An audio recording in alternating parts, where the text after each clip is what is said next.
보신 것처럼 다음 달 총선을 앞두고 사전투표소에 불법 카메라가 설치돼 논란이 커지고 있습니다. 이 내용과 함께 한 주간의 이슈까지 하나씩 짚겠습니다. 권상희 시사평론가 새로 나오셨습니다. 안녕하세요. 안녕하세요. 안녕하세요. 저희 계속 지금 불법 카메라가 발견이 되고 있는데 현재까지 확인된 사전투표소 내 불법 카메라 얼마나 됩니까? 무려 전국 각지 40여 곳에 이르는 것으로 알려졌습니다. 40여 곳에 달한다? 네, 그렇습니다. 40대 유튜버 A씨의 소행이죠. 부정선거 의혹을 꾸준히 제기해온 유튜버 채널 운영자인 것으로 알려졌는데 현재 경찰은 이 남성 A씨에 대해서 건조물 침입과 통신비밀보호법 위반 혐의로 구속영장을 신청한 상태입니다. A씨 이달 초부터 최근까지 서울, 부산, 인천, 울산, 경남, 대구 등 전국 각지 40여 곳에 이 총선 사전투표소 몰래 침입해서 불법 카메라를 설치한 혐의를 받고 있습니다. 애초에는 15곳이다, 26곳이다 그렇죠. 이렇게 보도가 나왔는데 이 모든 것들 포함해서 40여 곳에 이르는 것으로 지금 알려졌습니다. 경찰은 A씨가 설치됐지만 아직까지 발견되지 않은 것이 더 있을 것으로 보고 카메라가 있는 곳 수사를 확대해서 지금 진행 중에 있습니다. 지금 사전투표율을 선관위에서 조작할까 봐 감시하기 위해 이 불법 카메라를 설치했다. 이렇게 지금 경찰에 진술한 걸로 알려지는데 이 많은 카메라를 혼자서 다 설치를 한 걸까요? 어떻게 보세요? 일단 굉장히 매우 의심스럽죠. 예. 당연히 수사기관에서도 공범 가능성이라든지 아니면 조직적으로 배후가 있는지 여부까지도 수사를 진행할 것으로 예상은 되는데요. 일단 공범 한 명은 임의동행 형식으로 이제 체포를 했습니다. 그러니까 경찰이 이제 한 씨하고 같은 차량을 타고 다니고 이동했던 공범 한 명을 경남에서 임의동행을 한 건데요. 임의동행은 이제 말 그대로 이제 임의로 동행시켜서 조사를 하는 것이라고 보면 됩니다. 그러니까 이제 70대 남성 한 명과 차량으로 양산 일대를 다니면서 같은 범행을 저지른 것으로 지금 밝혀졌기 때문에요. 아마 수사기관에서는 이 외에 공범들이 더 있는지 여부까지 모든 가능성 열고 수사해야 될 것으로 보입니다. 지금 더 큰 논란이 되는 게 이 체포된 유튜버가 2년 전 대선과 이 지난해 강서구청장 보궐선거 당시에도 이 사전투표소에 불법 카메라를 설치한 정황이 지금 확인이 되는 거잖아요. 네, 그렇습니다. 이 유튜버 계정에 관련 영상들이 지금 올라와 있는데 지난 20일에 이 대선 때 촬영한 거라면서 양산의 한 사전투표소 내부 영상을 유튜브에 올리기도 했습니다. 그리고 지난해 10월에 강서구청장 보궐선거가 있지 않았습니까? 이때도 사전투표소 내부 모습을 촬영한 영상 이 유튜버 계정에 올라와 있는데 여기에는 영상을 보여주면서 사전투표 촬영을 위해서 지난 총선 이후 4년 동안 지리산에서 관련 훈련을 해왔다면서 수많은 연구와 훈련 끝에 그 방법을 알아냈다. 이런 목소리까지 담겨져 있는데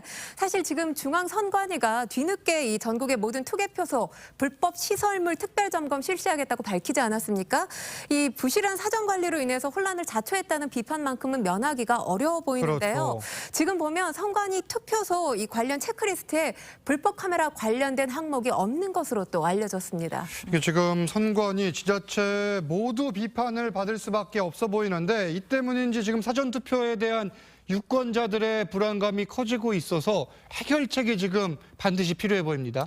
그렇죠. 일단 선관위 입장에서는 지금 전수 점검을 하고 있다고 합니다. 당연히 해야 될 것 같고요. 당연히 해서 점검을 통해서 이제 이 부분에 대해서 명확하게 말끔하게 투명하게 국민들께 알려드리는 것이 가장 최우선의 조치라고 보입니다. 당연히 불안감을 가지시는 건 혹시라도 또 카메라가 설치되어 있으면 어떡할까라는 불안감이 있을 수 있다라고 보이거든요. 그렇기 때문에 빠르게 나서서 모든 곳을 다 점검을 해서 이 부분에 안심할 수 있도록 국민들께 투명하게 내용을 공개해야겠습니다. 알겠습니다. 다음 내용 이어서 보겠습니다.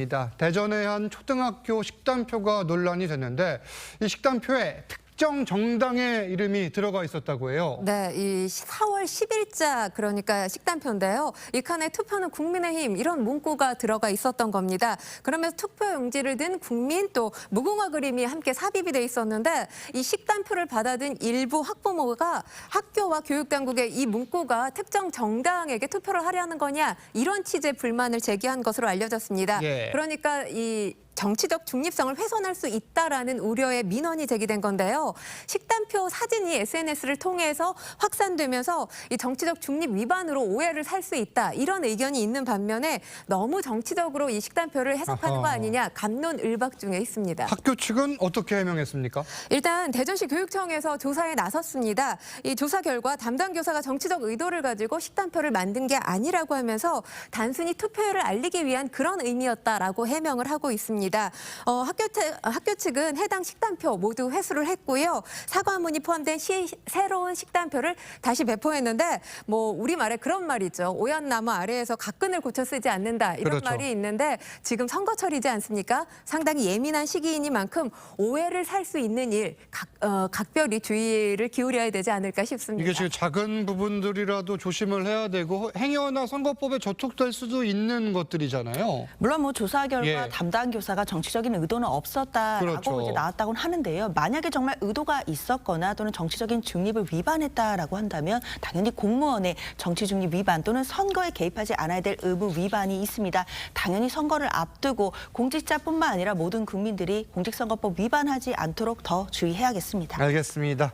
계속해서 한밤중 주유소에서 벌어진 일 보겠습니다. 이 주유소에서 한 직원이 불을 지르는 모습이 포착됐는데 이 몸을 비틀거리고 이상한 모습이었다고 해요. 네, 바로 마약 때문이었는데요. 마약 때문이었다. 네, 지난 29일 오전 0시 40분경이었습니다. 경기도 의정부시 한 주유소에서 직원 30대 A씨가 자기 몸에 휘발유를 끼얹고 불을 붙였습니다. A씨 몸에 불이 붙은 것을 목격한 시민과 직원이 근처에 비치돼 있던 소화기를 이용해서 불을 껐는데요. 이 사고로 전신 2도 화상을 입은 A씨, 인근 병원으로 옮겨져서 현재 치료를 받고 있습니다. A씨는 지인이 건넨 대마를 피운 뒤에 몸에 불을 질렀다, 이렇게 경찰에 자진 신고를 했는데요. 경찰은 A씨에게 대마를 건넨 뒤에 차를 타고 달아난 30대 남성 B씨를 도봉구에서 긴급 체포해서 간이시약 검사를 벌였습니다. B씨 몸에서 필로폰, 대마, 엑스터시 등 3종류의 마약류 성분이 검출됐습니다. B씨는 자신의 마약 투약 사실은 인정했습니다. 하지만 A씨에게 마약을 전달하지는 않았다, 이렇게 진술한 것으로 알려졌습니다. 지금 영상에서 보시는 것처럼 이 일이 벌어진 장소는 주유소입니다. 이 주유소에서 이런 일이 벌어진 만큼 더 큰 사고로 번질 수도 있었는데 다행히 막은 거예요. 그렇죠. 정말 다행이었는데요. 예. 당시에 이제 그 직원이 신고를 빠르게 하면서 폭발 사고로 이어지진 않아서 정말 다행이었습니다. 다행히 도주했다라는 그 마약을 건넨 지인도 지금 예. 아까 말씀하신 것처럼 체포가 됐는데요. 차량을 보니까 마약도 있고 마약을 투약한 경위들이 지금 나왔기 때문에 마약 소지와 그리고 마약 투약에 대해서도 당연히 처벌될 것으로 보입니다. 나아가서는 이 마약을 어떻게 획득하게 됐는지 그 경로까지도 추적을 해서 수사를 해야 되기 때문에 아무래도 이 2명에 대해서는 처벌이 또 실형도 불가피할 것 같습니다. 수사 상황도 지켜봐야겠네요. 두 분과는 여기서 인사 나누겠습니다. 감사합니다.